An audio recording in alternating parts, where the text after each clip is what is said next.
PEGI 18.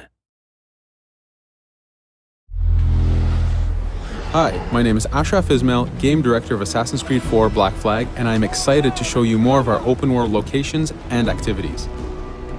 This is by far the biggest and most diverse game world we've ever built. Over 50 major locations and more than 75 uncharted islands. In this demo, we will be jumping around to different parts of the Caribbean world and showing off some of this diversity. Here we are on Andreas Island, a coconut island with a pirate village. Up ahead, we have a tavern. Taverns are places where you can hire crew, pay for secret information about valuable convoys, you can play mini-games, and of course, you can have a drink. To gain access to all of this, you need to prove yourself with your fists.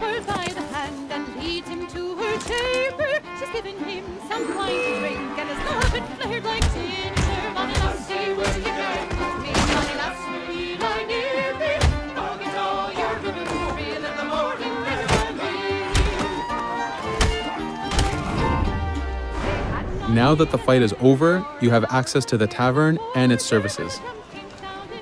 This being a tavern, there's always plenty of rum to be drank, but drinking too much will have some fun surprises for you.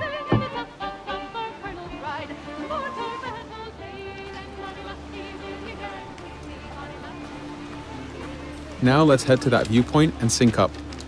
Each viewpoint in the game is a small navigation puzzle to reach the top. Synchronizing unfogs the map, showing you nearby collectibles and activities, and it also becomes a fast travel point so that you can quickly get back here. The world is massive. We needed to make it comfortable and easy for you to get to where you want.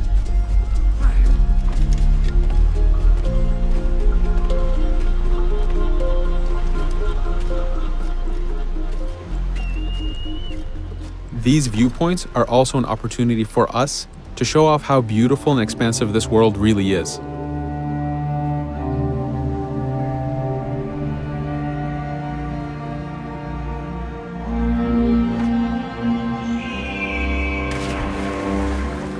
Now we're heading to another important location, underwater shipwrecks.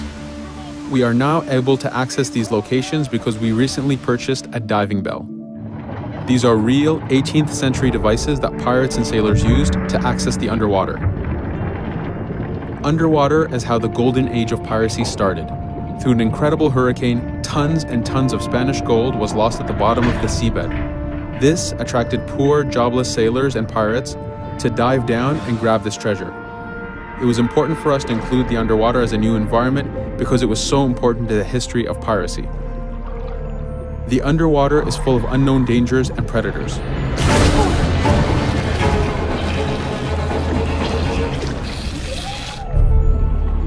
You do have to pay attention and act quick, but the risk is worth the prize as you need a lot of money to get all the upgrades for your ship, the Jackdaw.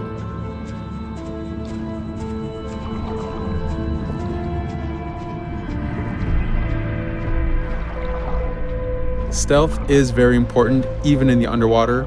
Here, we can use the seaweed and plant life to keep yourself hidden from sharks and other dangers.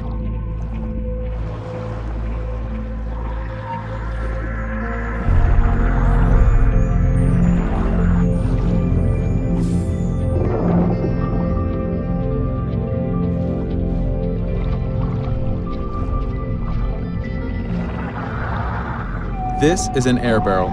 It's a one-time air refill, so use them wisely. Of course, you can always go back to the diving bell to refill.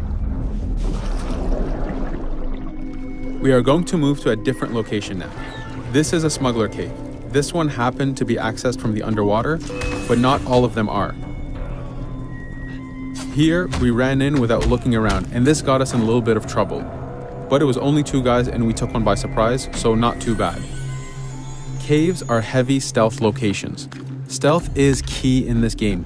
We've put a lot of effort in to make it a valuable and exciting gameplay for players. Since we came from the underwater, Edward does not have his weapons or guns. You will have to use your stealth tools to get through this. Here, we will utilize the whistle to take out the brute.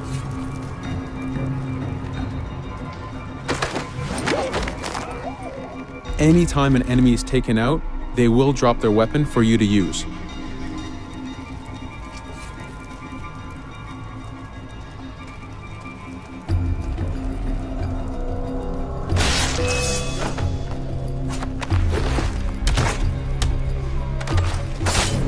Again, we are taking these guys by surprise and using their own weapons against them.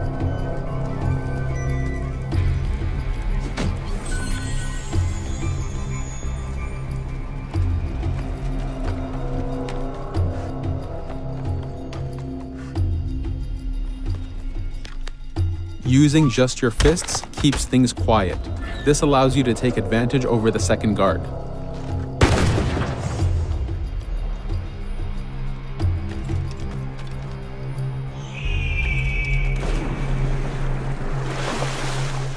Up to this point, we've been doing a lot of pirating. This has attracted the attention of pirate hunters.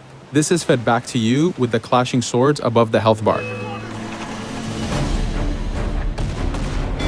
This is a first level hunter after us. You can push the wanted system to reach level 4, where you have a fleet of intense aggressive hunters after you. The horn you heard indicates that this is a charger type ship. This ship is all about getting close and ramming. Each ship type has a unique sound associated to it, the scariest being the war drums of a man of war. Your first mate, Adewale, is always giving you helpful advice and feedback.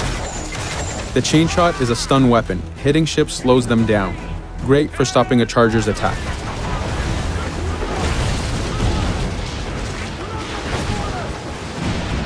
As the masts come down, we can start a boarding. We need to take out 10 crew members to win the boarding. Of course, we can do it any way we want. In this case, since this is a smaller ship, the swivel gun is very efficient.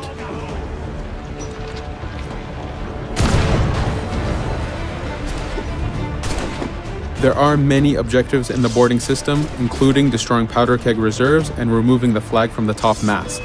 But the most basic objective is to eliminate the crew. Here, you can see Edward utilizing his dual cutlasses and guns, combining them in counters and combo attacks.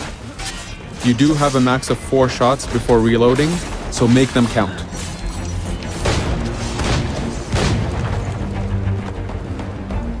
Plundering a hunter allows you to send a very powerful ship to your fleet. They are also a good way to gain ammo for the Jackdaw. In this case, we will use this opportunity to lower our wanted level.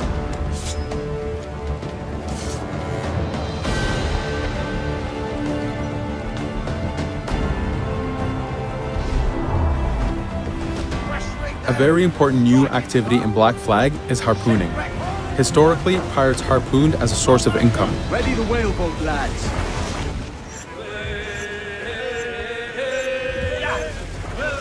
Harpooning is a part of upgrading Edward and his gear. There are many different types of creatures to harpoon, and they are all needed to get every single upgrade.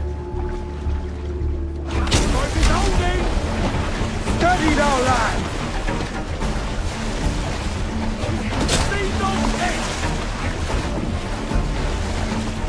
Success!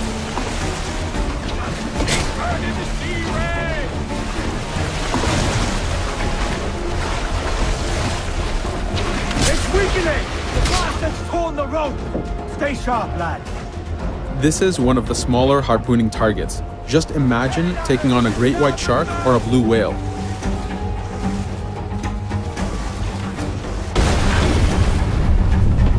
This one's dangerous! The harpooning activity itself has upgrades, and you will need them to take on the bigger targets. You can upgrade the health of the rowboat, the number of harpoons you carry, and the damage of the harpoons themselves.